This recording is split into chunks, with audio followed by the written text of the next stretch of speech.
Hey, welcome back to Whence, a Freemasonic podcast featuring research papers and discussions related to Freemasonry. I'm your host, Brother Robert Johnson. Well, we had a phenomenal week in regards to exposure, on Facebook anyway. 160 or so new likes in about 3 hours. I asked myself why, and it looks like it's because of my son Emmett. Emmett is confounded with Legos, and because of this, I built a Freemason out of Lego pieces from his minifigures. This pushed me to take another step in building. I decided to use Lego's CAD software to build a virtual lodge made of Legos. Once done, I can order it, put it together with my real hands, and of course, the help with the inspiration for the project, my son Emmett. So, as that develops, I'll continue to post pictures of it, and if I can order it and it comes out nice, I should be able to supply them to anybody who wants them. Also, I did want to mention that Brother Robert Lewis is coming out with a podcast, and I'll be featuring a famous Freemason segment on his show, most likely weekly. It will be different than the famous Freemason segment on this show in that there will always be two different famous Freemasons each week. I will link his show on our website and give you guys more information as that develops.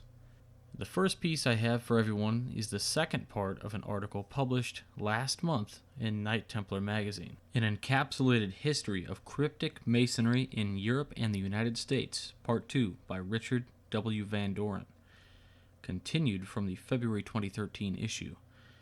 The Stuart Theory.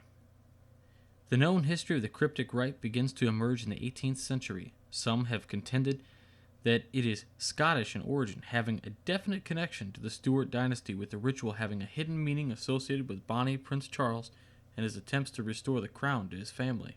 For example, the widow's son is a tantamount to the heir of King Charles I, who was executed. The lost word is related to the lost cause, the raising of a mason, to reference the restoration of the Stuart crown. Further, the Stuart claim of origin theory relates that these meanings had to be kept secret for the very reason that they were treason in the eyes of the current monarchy. That led to the need for higher degrees, where the membership could be carefully and scrupulously maintained with a view to using the meeting places and planning sites, and the doctrine of Stuart succession discreetly perpetuated. This, it is claimed, is the reason for the legend of the secret vault. The Stuart claim for origin goes further. It maintains that the 9 arches specifically is a Stuart invention and alludes to their adaptation of the legend of Enoch, according to Henneman et al. And the rest. It appeared in 2 French degrees called respectively the Scottish Master of the Secret Vault of James VI and the Grand Scottish Mason of the Sacred Vault of James VI. The old Jewish and Masonic legends either have 3 arches, one under the other, or 7 arches on a level. The candidate seeking admission to the secret vault was called Adoniram, who in some of the degrees in the manufacture of the holy vessels of the temple, and not Hiram Abiff. As the tax gatherer of the kings of Israel and Judah, he represented the Stuarts. This is a wonderfully thought out theory. Unfortunately, there is not one shred of documentary proof that the theory is correct. There is no question that Stuarts in exile used the Masonic higher degrees originating in France for their own purposes, but to assert that they also invented them is not credible from what we know today. The Baltimore Theory. Baltimore was an important city, both commercially and Masonically, in the early 19th century. One of the theories of the origins of cryptic masonry then comes as no surprise to be linked to Maryland. In 1810, the Select Master degree of Philip Eckel and Hezekiah Niles had already been conferred at a Grand Council in Baltimore. Jeremy Cross, well known and widely traveled Masonic lecturer, received the degree from Eckel and spread it far and wide. So far, so good.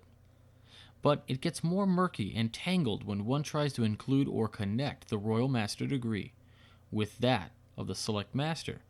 It is true that Eckel received the Royal Master degree in 1819, 9 years after conferring the Select Master on Cross, but that was conferred on the Royal Arch Lodge.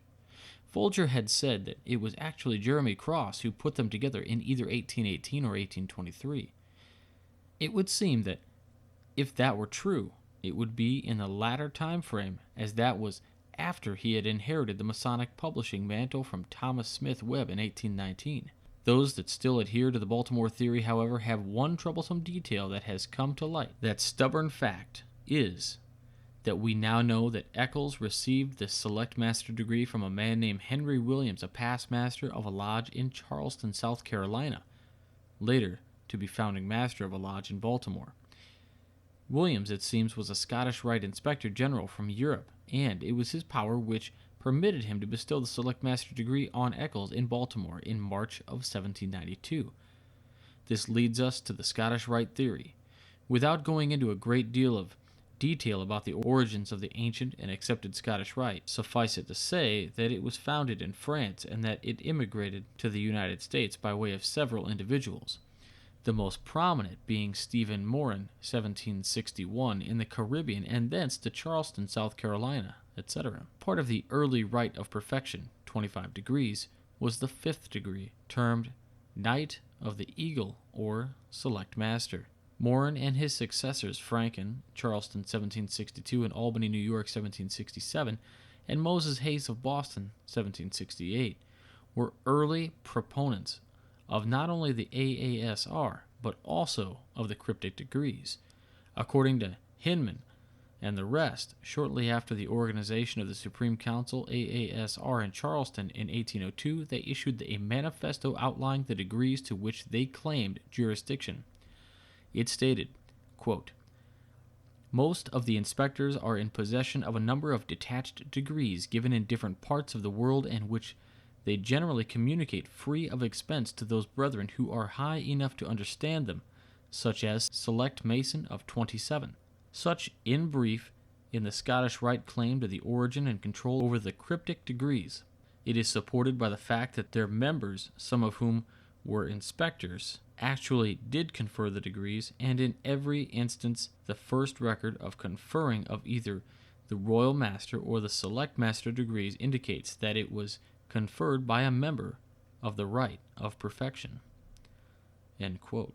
So what happened that they are all not so associated today? According to Hinman, it was because of a falling out within the ranks of the AASR Northern Jurisdiction between J.J.J. Gorgas and Joseph Cerneau, which saw that Lowndes, most influential over both the York and Cryptic degrees, sided with Cerneau, and the degrees were actually permanently exported into the York Rite in 1818. To be continued next month. And just like the article says, when I get the next issue, I'll read you the next part. Next, I wanted to share a book review with you, also from the same issue of Knight Templar. Knights at the Bookshelf by Sir Knight John L. Palmer, The Liverpool Masonic Rebellion and the Wigan Grand Lodge by Dr. David Harrison, Ph.D., published 2012 by Arima, ISBN 978-1-845-49567-9. The Grand Lodge system, which has served Freemasonry so well for the past 200 years, seems too many of us have been the norm from time immemorial. Information about the period from the First Grand Lodge in 1717 until the unification of the United Grand Lodge of England in 1813 has been well studied and widely disseminated. Dr. Harrison, in his new book, reveals that the strife of transition to centralized authority did not indeed end in 1813. His detailed account of how resistance to centralized authority continued well after the unification is both fascinating and educational. The author points out that there were several Masonic rebellions against the United Grand Lodge after the dispute with the ancients was settled, and goes into detail about the lodges and personalities involved. Some of the behavior he describes unfortunately reminds us of some things we see today. He relates the Masonic unrest to the societal situation in part of England at the time, and points out that non-Masonic circumstances can sometimes shape the attitudes of the brethren when dealing within the lodge.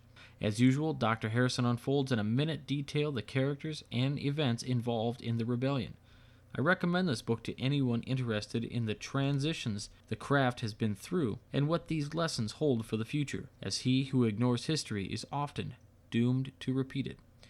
And of course, again, the name of the book that they're reviewing is The Liverpool Masonic Rebellion and the Wigan Grand Lodge, The Last Masonic Rebellion, by David Harrison. Next, I wanted to share a Masonic poem, or rather more of a toast with you, that I found on MasonicWorld.com. To him that all things understood, to him that found the stone and wood, to him that hapless lost his blood in doing of his duty, to that blessed age, and that blessed morn, wherein those three great men were born, our noble science to adorn with wisdom, strength, and beauty. Now I have to take a moment to let you all know about our apps which let you listen streaming and with access to bonus content, including masonically themed wallpapers and the publications that we read. Additionally, if you like, you can check out Stitcher Smart Radio, which also gives you access and the ability to stream, but without the bonus features. This is a free option, but please, if you do this, use the promo code Whence with no spaces when you register. And that lets Stitcher know that you came to them to listen to this show, and they help out with a $1 donation. If apps aren't your thing, and you want to help out, you can, of course, donate via PayPal securely, and all proceeds go right back into the show. Next is this week's famous Freemason. This might be a neat surprise, but I am sure many of you remember a show, or at least have heard of Three's Company. The antics of Jack Tripper, Larry, the girls at their favorite hangout, the Regal Beagle. Well, none of them were Freemasons. But Jack Tripper, in real life, John Ritter, well, his dad was. Woodward Maurice Ritter, born January 12, 1905, passed away on January 2, 1974, better known as Tex Ritter, was an American country music singer and movie actor popular from the mid-1930s into the 1960s, and the patriarch of the Ritter family in acting, son John and grandson Jason. He is a member of the Country Music Hall of Fame. An early pioneer of country music, Ritter soon became interested in show business. In 1928, he sang on KPRC AM in Houston, a 30-minute show featuring cowboy songs. That same year, he moved to New York City and landed a job in the men's chorus of the Broadway show The New Moon. In 1936, Ritter moved to Los Angeles. His motion picture debut was in Song of the Gringo, which was in 1936 for Grand National Pictures. When Universal developed the financial difficulties, Ritter moved to Producers Releasing Corporation as Texas Ranger Tex Haynes for 8 features between 1944 and 1945. Ritter did not return to acting until 1950, playing mostly supporting roles or himself. Ritter's recording career was his most successful period. He was the first artist signed with a newly formed Capitol Records, as well as its first Western singer. His first recording session was on June 11, 1942. Even after the peak of his performing career, Ritter was recognized for his contributions to country music and artistic versatility. He became one of the founding members of the Country Music Association in Nashville, Tennessee, and spearheaded the effort to build the Country Music Hall of Fame and Museum. In 1964, he became the 5th inductee and first singing cowboy to be honored by the Country Music Hall of Fame. In 1970, Ritter surprised many people by entering Tennesseans' Republican primary election for the United States Senate. Despite high name recognition, he lost overwhelmingly to U.S. Representative Bill Brock, who then defeated U.S. Senator Albert Gore Sr. in a general election. Ritter was married to actress Dorothy Fay on June 14, 1941, until his death. The couple had 2 sons, Thomas Ritter and the television actor John Ritter, whose son Jason was born in 1980. He helped start United Cerebral Palsy after Thomas was found to have the affliction. Ritter and his son spent a great deal of time raising money and public awareness to help others with the illness. Ritter had his last recording session for Capitol Records in 1973. In 1974, he had a heart attack and died in Nashville 10 days before his 69th birthday. His last hit record was a cover of Gordon Sinclair's famous editorial, The Americans. It reached number 35 on the country chart shortly after his death. He is interred in Oak Bluff Memorial Park in Port Neches, Texas. As far as his legacy, for his contribution to the recording industry, Ritter has a star on the Hollywood Walk of Fame at 6631 Hollywood Boulevard. He and John Ritter were the first father and son pair to be so honored in different categories. In 1980, he was inducted into the Western Performers Hall of Fame at the National Cowboy and Western Heritage Museum in Oklahoma City, Oklahoma. Ritter can be heard as the voice of Big Al, an audio animatronic bear at the Country Bear Jamboree attraction in the Magic Kingdom at the Walt Disney World Resort. His character sings Blood on the Saddle and continues through the finale as the rest of the cast attempts to drown him out. That's it for this week. Remember to find us on Facebook and follow on Twitter at Whence. We're on Pinterest, Tumblr, and Google+, at the email address wcypodcast@gmail.com. Also, I want to let everybody know I'm not promoting it yet, and it's still a work in progress to see if it's even a viable medium to work with. But there is also a MySpace account, which I think the point to this will be to share the show and also inspirational music and things, since that's kind of what MySpace is now. Remember to check out the Midnight Freemasons 3 times a week for original content on Mondays, Wednesdays, and Fridays. If you want to submit something for the Midnight Freemasons, email me the piece along with a short bio. We can put it up. It's also imperative that if you do this, that you realize this is still your work. We don't get the rights to it or anything. Just remember to use the word submission on the subject line. Likewise, if you're interested in doing an interview on the show, do the same thing, only add the word interview in the subject line. Stay on the level. For Whence, I'm Robert Johnson.